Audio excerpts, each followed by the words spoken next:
Okay, I'm ready.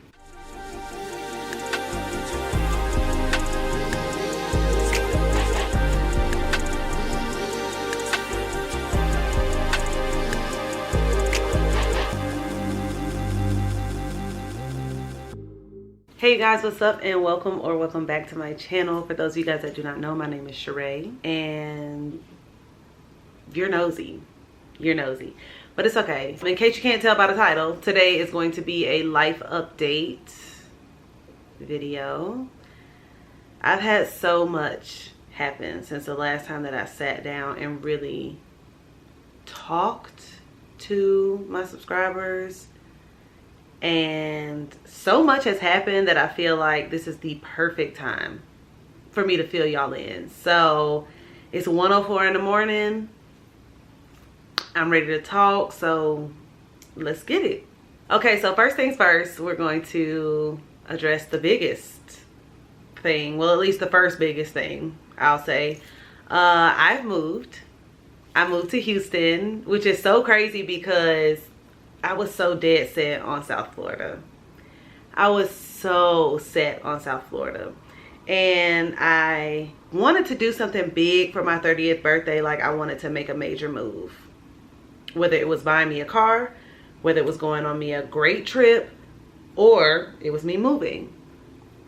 I personally feel as though moving to Houston is going to advance my influencer career. That was the largest part of why I moved, aside from the fact that I just wanted a change of scenery. I've been in Jacksonville for so long. Well, for those of you guys that do not know, I moved to Houston from Jacksonville, Florida, Duval County. I had been in Jacksonville since 1999, so it was for sure time for like a major change for me. And well, it didn't even have to be a major change. It was just time for a change overall. I was not feeling Jacksonville. I didn't like it at all. And I told my mom that. My mom knew that I didn't like Jacksonville, and my mom knew that Jacksonville just wasn't the place for me. So I moved. And I'm here now in Houston. So it has been a drastic change, to say the least. And not much positive has happened since I've been here. And I'm going to be totally open and vulnerable and tell y'all, like, it has been a very negative experience. And it hasn't been a negative experience because of the city. It's been a negative experience because of the people in this city. And when I first got here, literally like my first or second day, it was like, oh, I'm so glad to be here. I'm so happy to be here. The people are so much nicer. The food is so much better. Like, I have so many more options. And y'all, I didn't have any type of plan in place. So I got here and I didn't have an apartment. And I feel like that's the biggest part, and that's been the biggest stressor since I've been here. Like, finding a place. Finding a place that, number one, I actually like, and number two, that is affordable in this inflation period that we're going through right now. Like, housing prices are insane. And I'm saying that from buying houses. Well, you know what? I'm not going to say anything about buying houses because I don't know what it's like to buy no house right now. I don't know what the market is looking like to buy a house right now because I'm not interested in buying a house right now. But apartments, I went and looked at a studio. It was a fairly large studio, and it was really nice, actually. $1,600 a month. Baby, I wasn't paying $1,600 a month for a 2-bedroom. So what made y'all think? What made y'all think that? $1,600? That's crazy. So as of right now, I am still in an Airbnb. I literally moved to Houston 2 months ago. And I've been in an Airbnb the entire time. And it's not completely my fault. I'm going to say that. It's not completely my fault, and it's not completely because of pricing and stuff like that. So, but we will definitely get into all of that. But the biggest part that I want to talk to y'all about, because I'm really trying to go in order of everything that happened. The biggest thing is that I have moved to Houston. And I feel like once I'm settled here, once I have an apartment, once I'm doing well, then I can actually start turning up. Like, I can actually start enjoying the city, because I feel like aside from when my girl Lex came for her birthday and Glenn, when they came for their birthday, they came to Houston and we were out all weekend. And I had the time of my life. So much fun. And then when they left, my fun stopped. It was like no fun, fun for a weekend, no fun again. And it's been no fun since then. Like, it's been no fun since then. No, I'm lying. I've definitely had fun since then. But like I said, we're gonna get into everything, y'all. I just feel like I'm jumping all over the place. But I have some stuff listed on my phone that I want to make sure that I hit on. So I don't know if I told y'all, but before I left Jacksonville, I got into a car accident. When I got to Houston, when I was in Jacksonville, the car accident that I was in, I hit them from behind. Here, somebody hit me from behind. And then they got in their car and they drove off. They got in their car and they drove off. So I was involved in a hit and run fairly early. But I can honestly say that I've really been trying to keep a positive attitude about everything, because if I let myself get upset, if I let myself get sad, if I let everything bother me, I would pack my shit up and go home. I would pack my stuff, I would leave. If I allow everything that has happened to me since I've been here to really, really chip away at me and like break me down piece by piece, I would be back in Jacksonville for sure. For sure. I'm trying to remain vigilant. I am trying to be resilient. And life is kicking my ass. I have no better way to put it. I have no better way to put it. Life is kicking my ass. And it sucks because literally I was just talking to my best friend about this. Like, at the beginning of the year, in January, first quarter, baby, I was on it. I was on it. I was energetic. I was determined. I was not procrastinating. Like, I was doing so well. And I don't know what happened. I don't know what happened. But whatever it was, take it back. Take it back. I don't want it. I don't want it. I want to be back to who I was. And I feel like because so many things have happened and I'm trying to stay positive through everything, and I'm literally smiling through the pain every single day. Every single day. Smiling through the pain. But I get up, I get active, and I make it happen. And I'm going to make Houston work regardless, because this is where I want to be. I want to be in Houston. So I just have to put in the work. I have to be dedicated.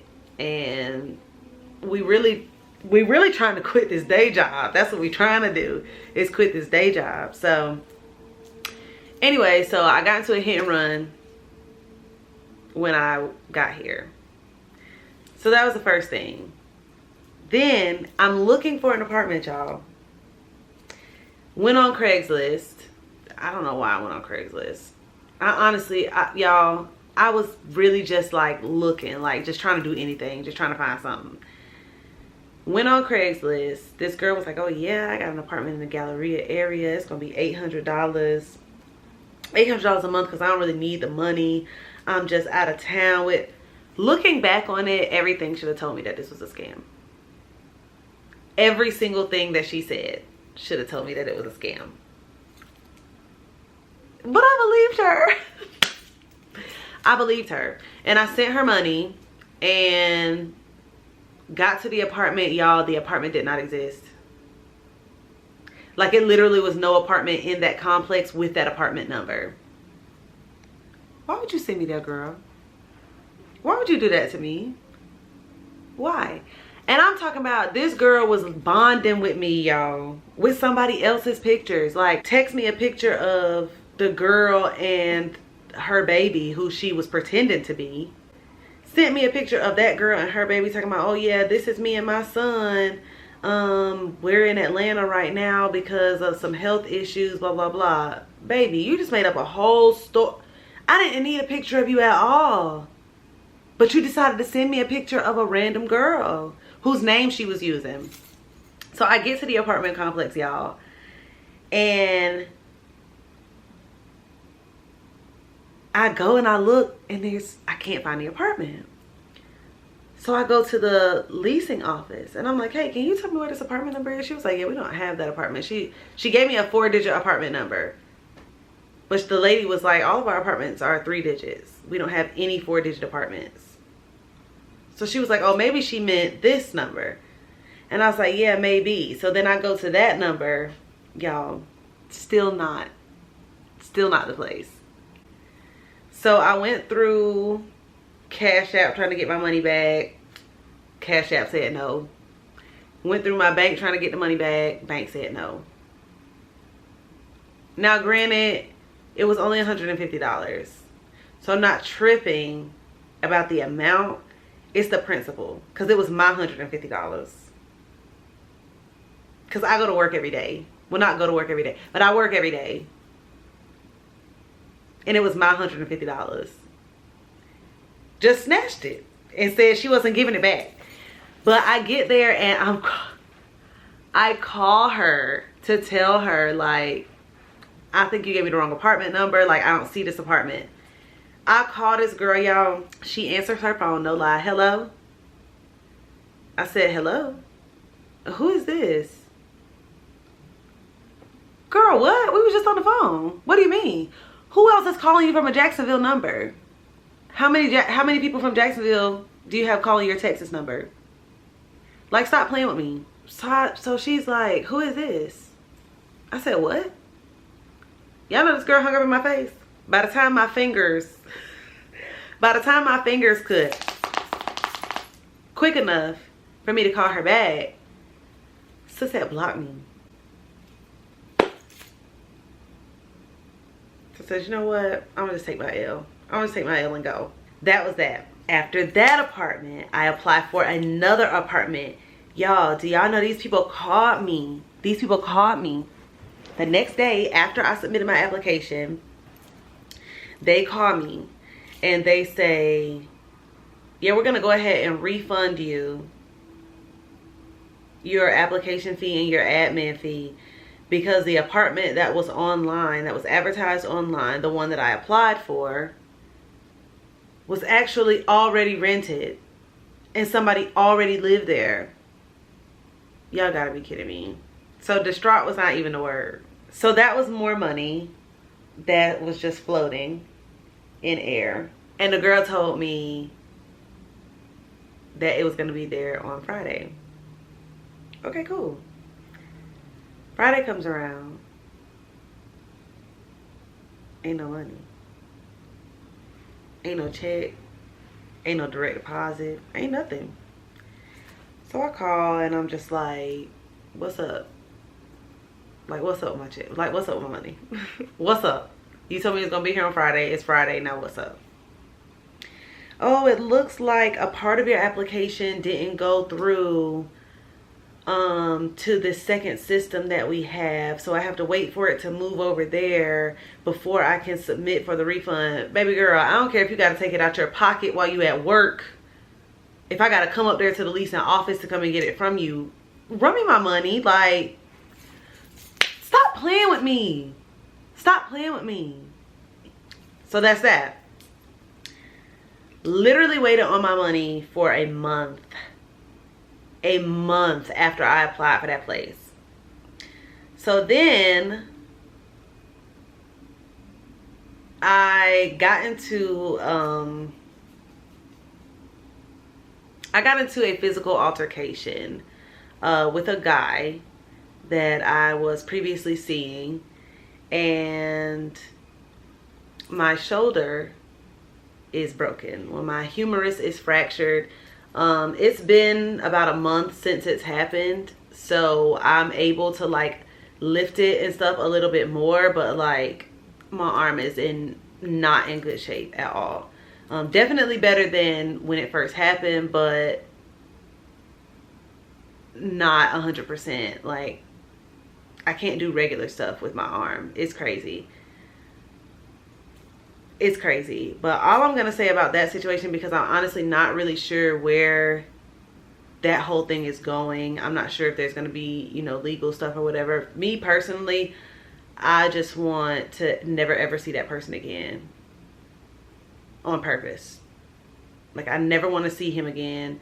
I don't want drama. I don't want any of that. I just want to be left alone, and I want to leave him alone. And I have done that. There have been new things coming up recently that have me a little bit on edge, and I don't really want to talk too much about it. But all I'm going to say is this. When y'all see the signs that a person is not for you, you have to be comfortable with letting those people go. You have to be comfortable with, you know, maybe me and this person are not on the same track. Maybe we have two different visions for our lives. And you have to be willing to let that person live their life and you go and live yours. You have to be comfortable with, if this doesn't work or if we're just not compatible, then we're just not compatible. Me, I'm the type of person that I like to, well, not I like to, but I will try to make things work. If I truly care about a person, if I really feel as though the changes that need to be made aren't things that would change the person as a whole. Hindsight is 20/20, y'all, and looking back on the situation, all the signs were there. Every red flag was there, and I chose to ignore all of them. Now, I don't want to put anybody's business out, but there was a reason that I held on. And eventually I may be comfortable talking about the situation, but as of right now, like I said, I don't really know what's happening. So I don't want the extra. But if I'm giving y'all a life update, this obviously has to be included. Like, obviously. So yeah, I'm just working on healing. What I'm realizing now is that I was in a situation where I was being breadcrumbed, and I just learned that that's the name for it. Like, I always knew the concept, but I didn't know that there was I didn't know what the name was for it. It's called breadcrumbing. And essentially, I was interested in an emotionally unavailable man. A man that was non-committal. He was very vague about, you know, what the relationship was, the parameters of the relationship. Are we friends? Are we dating? Are we seeing other people? What are we doing? And I could never get a straight answer to that. Then on top of that, it was like, anytime that we did hang out, it was me coming to him, me making the plan. Like, it was very minimal effort on his part. And I realized I was also being like verbally, emotionally abused before it got physical. He would just do little things to make it seem as though he was interested, to keep me interested, to keep me as an option, or whatever the case was. It was like, one day I'm blocked, and then the next day you want me to come over, and then you get mad at me while I'm there and you kick me out. Like, it was just a bunch of small stuff that led up to one big thing. And it's so crazy, and I don't want to get too emotional about it, because this is really not what the video is about. It's about, you know, what's happening and how I'm gonna move forward from it. It's just really, really crazy to me, because this person was so charismatic in the beginning, and the situation for me almost seemed like too good to be true. And I allowed myself to get caught up in like a fairy tale, or get caught up in what this person could be, versus who this person was showing me that he is every single day. Like, every single day. And now I'm at a point where it's like I don't even know myself. Almost. It's almost like I don't even know who I am anymore. I used to be the no nonsense girl. Like, it was literally like you had one strike with me and that was it. Like, it was a done deal. I don't know when I got so soft or when I got so weak for men, but I can't do that anymore. Like, I can't be that person anymore. And I need to just be there for myself. Be with myself. I've learned a lot about myself in this time. I am typically a person that is attached to a man. Like, I'm normally dating someone, I'm normally talking to someone, something. And having to be alone in this time and having to be by myself, it's really taught me a lot. And I'm grateful for the journey. And even though it really sucks the way that things went down, I would have never let that relationship go, friends or otherwise, had I not had to go through this. So I'm gonna put some pictures up just to show you guys like where it was versus where it is now. Like, I'm trying to lift it up, but like, as you can see, there's no bruising on my arm or anything like that anymore, but I had extreme bruising at first. Then there's the x-ray that shows the actual like fracture along my hip. Like, it's just so crazy because you never think that you're going to be the person to go through something like that. And then if you see it on TV or you hear about it on the news or something, especially black women, I feel like the first thing would be, oh, if that was me, I would have did this and this, and I would have blah blah blah. In that moment, baby, you are not thinking about none of that. I'm gonna tell you that now. You are not thinking about none of that. What I was thinking about was, let me get the hell out of here before this man kill me.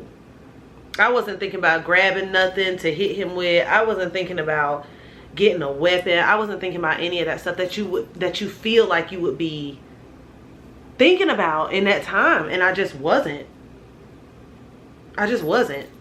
In all honesty, y'all, it's wild to even think that I was dealing with that. Like, it's wild to even think that I went through a situation like that, because like I said, you just don't see yourself in that position. But all in all, I am extremely grateful to be out of that situation now. I am really just trying to live life day by day, and prosper. Like, that's literally all that I can think about. That's all that's on my mind, is I just want to be better. I just want to do better. I just want to have better. Like, I came here to change my life, and change my life I shall. I haven't given up hope. I'm not, through with love or anything like that. Like, I'm not bitter. I'm not upset. I'm not mad. I get in my feelings about it sometimes, but then it's like, there are way worse situations that I could have been in. I could have not lived to be able to even get on here and make this video.